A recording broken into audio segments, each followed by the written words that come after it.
Hello, my name's Carissa and I live on Borloo land, which is Perth, WA. Um, I'm here to record a video for BPD Awareness Week in celebration of BPD and flipping the script.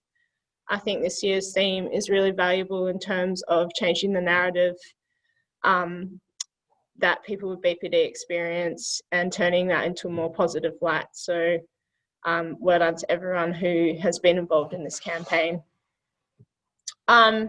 This year was pretty wild in terms of everyone experiencing a global pandemic. So I've been quite stable for the last 3 years in terms of navigating my BPD diagnosis. However, during the COVID crisis, a lot of things came back up for me. So today I'll share 3 healthy coping strategies and ways I was able to adapt during that pandemic, and just ways that I've been growing and changing in terms of experiencing BPD anyway. So the first tip I have is I really had to try new things. And for me, my routine, I'm very sporty, so having a team sport was a huge social outlet for me. So when the pandemic first started, I felt my BPD symptoms rearing their head a little bit in terms of having that social network security taken away from me. So I started to do more individualized sports such as running, boxing, swimming, just trying some new things, even though I did that anyway. But boxing, for example, was something that I didn't do quite frequently, so that was adapted into my routine. So yeah, I just tried new things in an area that I was already strong in, so I really built on my strengths that way.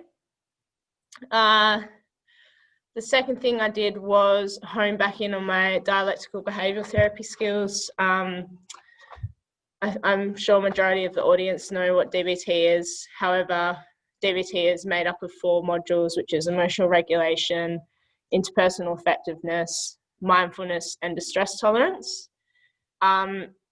So revisiting my folder of DBT folder really helped me and reminded me of how far I've come in my journey in terms of being able to cope and manage distress.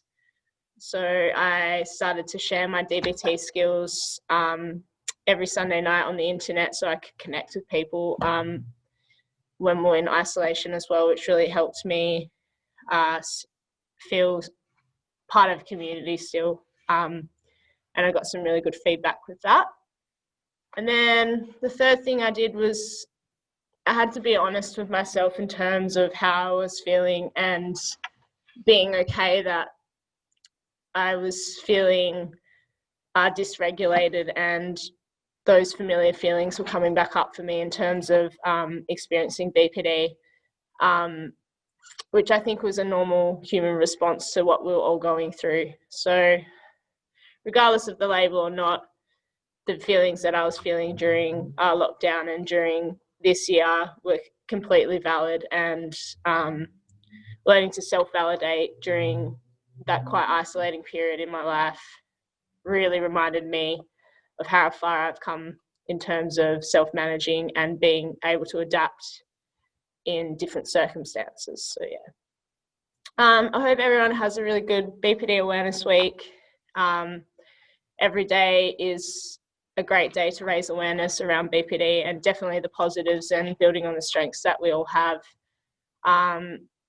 So yeah, and thank you for having me. See ya.